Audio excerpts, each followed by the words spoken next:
Welcome to Gamchon Culture. Ito pala yun. Look at that. Para saan to? Wow! Maybe number 1. Si Jungkook tsaka si Jimin. Ang ganda, no? Dito tayo sa simulan na natin mag-review ng Hotok. Wait lang, Korean ba yun? Hi guys! Good morning and welcome back to my channel. It's another day, it's another adventure here in Busan. So for today guys, ang gagawin natin is pupuntahan natin yung isa sa mga pinupuntahan na maraming turista dito sa Busan. Isa siyang village guys na kung saan maraming makukulay na kabahayan, maraming makukulay na lugar ang matutunghayan natin dito sa village na to. So ano pang hinihintay nyo? Samahan nyo ako sa adventure na to. Let's go!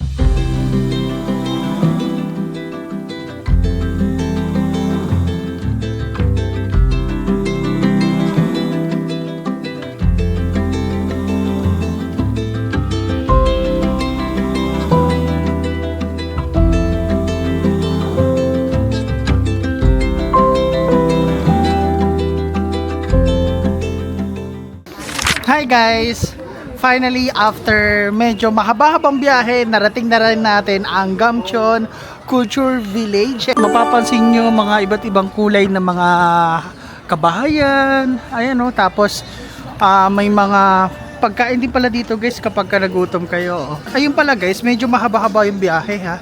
FYI, kapag galing tayo dun sa dun sa Hyundai. Kasi diba sa Hyundai tayo nagstay. So, ayan, medyo mahaba yung biyahe guys. Hala guys, ang cute. Ang cute nila. Gamchon Culture Village. Ang cute na mga upuan, no? Ang galing oh, ang dami mga murals. Ano ba tawag dyan? Mga, mga arts.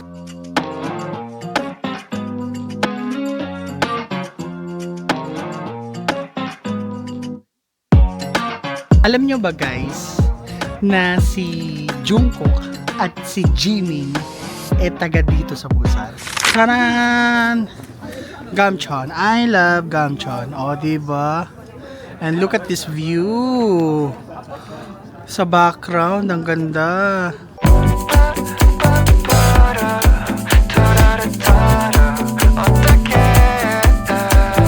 Oh yeah. Now we're on a taraki bunny chua. Ayan, ang dami talaga naka-handbook rental dito guys, oh. Mga naka-handbook ko. Tapos magpi-picture. Parang gusto ko rin yung ganyan guys. O diba? Wow guys! I saw a good looking view ng Gamchon Culture Village. Ito siya guys. Look at that!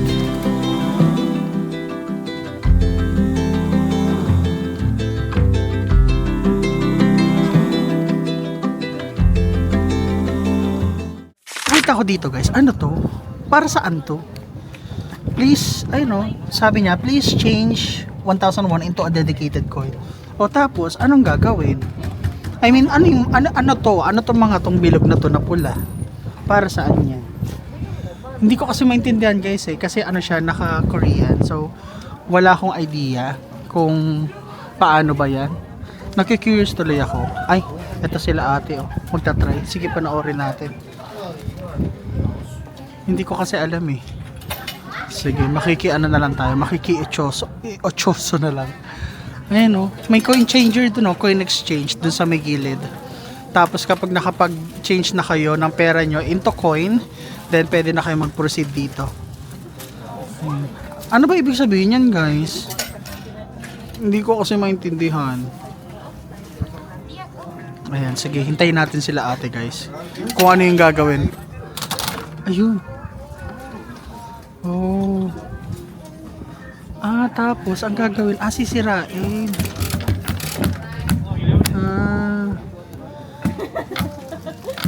Okay. Parang may sulat. Tingnan mo na napalo pa ni ate yung sarili niya. Okay. Gets ko na guys. So, ayun, ang gagawin nila dito, bali, naka-8 tayo, no? So, yung pera nila, yung 1,001, ipapapalit nyo yun into coin. And then, yung coin na yun is, dito nyo ilalagay. Ayan, dito.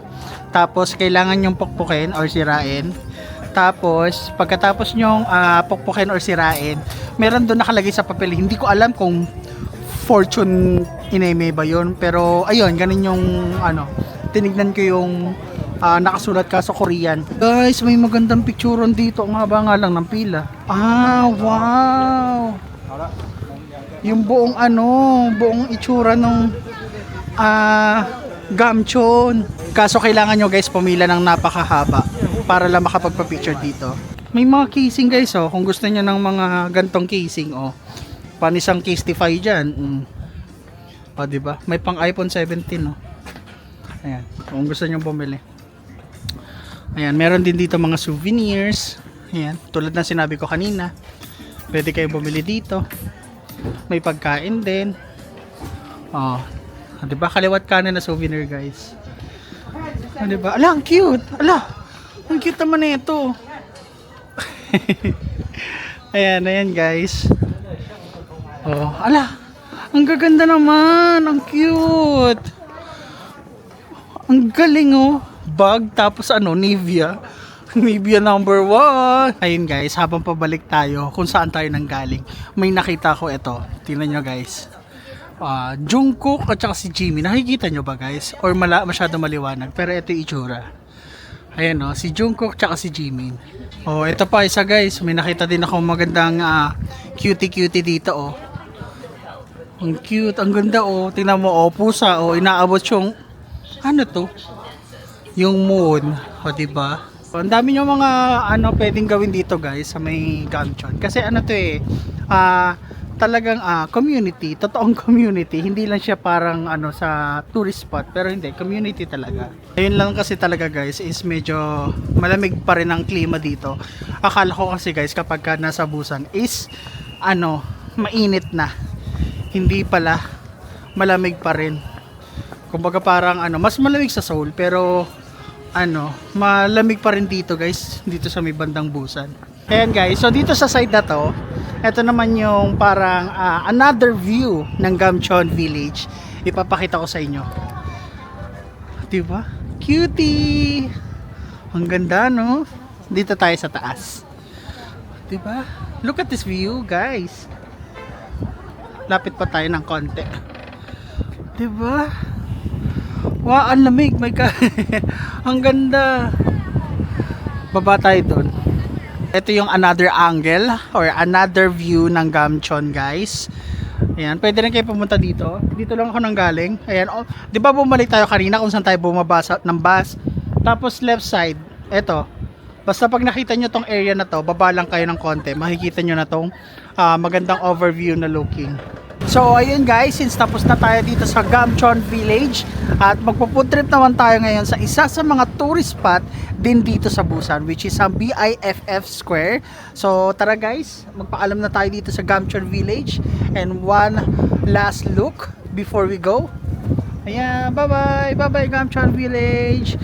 So ayun guys, update ko na lang ulit kayo kapag nasa next destination na tayo. Let's go! Okay guys, nandito na tayo ngayon sa BIFF Square at ito yung itsura niya. Kaso napaaga ata tayo guys at sarado pa. Sarado pa yung mga store, yung mga mga street food.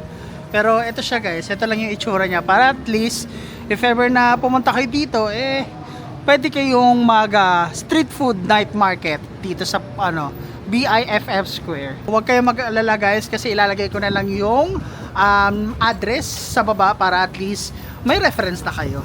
And guys, kung nagtataka kayo anong oras na, time check, it's currently 4:37 PM. So pagabi na. Nagpe-prepare na sila isa-isa. Ayan, ay may gamcha din Ayan na, nag-i-start na mag-build yung mga tao guys. Parang pala siya para siyang Hongdae, para siyang Sinchon. Etong area na to, ito pala yung BIFF Square. Okay. It looks nice. Ala, bongbong. Guys, di ba yung bongbong station sa yun?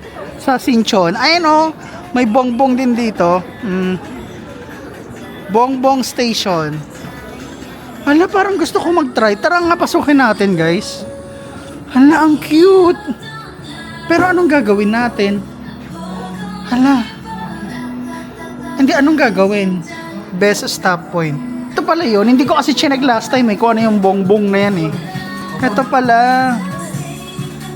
Ano sasabi? Lagay ng coin. Tapos ganito. Tapos ganyan. Ito guys. So ito yung mga mga stuff tayo na mapapanalunan nyo. Ang cute in fairness. Meron din dito guys. So game. Gacha shop. Ayan, meron din. Meron din coffee shop. Loteria. May loteria din pala dito. Ito guys, napapansin ko, napakaraming branches dito sa Korea. Yung Baskin and Robbins. Ang dami niyan. At saka yung Paris Baguette. Baguette ba ang tawag doon? O bagay? Bagay? Baguette? Paris Bagay? Baguette? Baguette ata guys, Paris Baguette. Ang dami ko nakikita mga ganang branch. So siguro dito nag-originate. Hala, ang daming mabibili dito guys. Ayan na, may mga watch. 10,000 lang. 400 pesos. May mga medyas din. May mga stuffed toy. Ang saya dito sa guys. Sa BIFF Square. Hey! Hey, hey, hey! Yan yung mga gusto ko, guys. Talagang nakikijoin sila. Wait lang, Korean ba yun? Akala ko foreigner. Ayan na guys, isa-isa na sila nagbubukas. Mas marami pang mga kainan dito. Look. Diba? Ang haba pala nito. No? Ang haba pala niya guys. Yung hotok, hindi pa tayo nakakain nun. Asa na kayo hotok na yun? Ayun, speaking of hotok, ayun na. Ayun guys, hotok. Hotok, honey hotok. Sige, mag-honey hotok tayo. Ayun honey hotok. Magkano daw? 2,000? Ayan, mag-try tayo niyan guys. Yeah, 1 honey hotok. Ayan guys, bumibili na tayo. Honey hotok. Brown sugar yung pinili natin. Ayan. Honey hotok. So, ayan guys, bumili tayo ng honey hotok. And first time natin matatry ito. And wala pa akong any idea kung ano lasa niya, kung ano yung texture niya, ganyan. Or ano ba yung pwede natin mahalin tulad dito sa food na to. So ayan, gagawa natin ng quick review. Ito, honey hotok. Hindi, yung hotok lang. Okay guys, so simulan na natin mag-review ng hotok or honey hotok. So ayun guys, kung nakita nyo naman dun sa pag-process is parang niya, pinupush niya yung etong tinapay. I'm sorry, parang dinidiinan, pinupush tuloy. Dinidiinan niya itong parang bread. Hindi ko alam guys kasi wala pa akong idea kung ano to. Ang ginagawa nila is hinihiwa ni kuya, kung nakita nyo dun sa video, tapos nilalagyan niya ng seed, which is yun yung unang version, yun yung unang flavor ng hotdog. Pero tayo guys, hindi niya na hiniwa kasi honey hotdog sa atin. So tara guys, tikman na natin kung ano yung lasa nito at kung ano yung pwede nating ma-compare dito sa hotdog na to. Okay, para siyang pancake for me ha. Sa unang tingin para siyang pancake, but let's see. Tikman na natin guys. Let's go.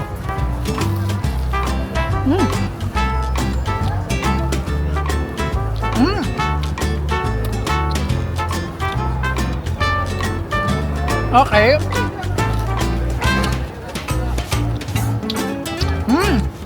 Ang sarap guys. Ano ba yung pwede kong dito? I-compare sa atin sa Pilipinas. Yung bilog, butchi, para siyang butchi yung texture niya. Tapos sa loob is meron siyang honey. Ayan guys, ayan, sa loob meron siyang honey. Pero yung texture niya para siyang butchi. Please feel free to correct me guys kung mali ako, pero for me, yun yung parang na-i-compare ko sa Pilipinas or meron sa atin. So para siyang butchi na kung saan nilagyan ng honey sa loob. So ganun yung lasa niya. Ang sarap guys. Ayun guys, tinignan ko ulit yung isa pa nagtitinda ng hotdog. Yung pala may tatlong flavor siya.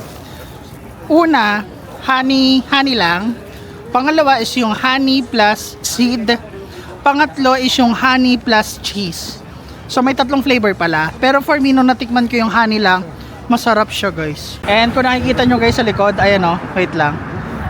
Nakikita nyo ba? Ay, may ano, may tour sa likod ko. Ayan. Yung may hawak ng bandera. Ano yan, may tour yan guys. Ang ganda. Ang ganda sa Busan guys. Alam mo yung may mga sarili-sarili silang parang anong tawag doon? May sarili-sariling yung pagkakakilanlan. Ano ba English na ng pagkakakilanlan? Basta ganon, yung iba't ibang lugar na napuntahan natin dito sa Korea. Promise guys, may iba't iba silang parang significance. Tama ba? May sarili silang significance sa bawat lugar.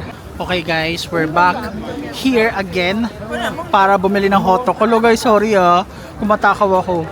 Nasarapan kasi ako eh. So bibili tayo guys ng hotdog honey plus cheese. Let's go. Eto.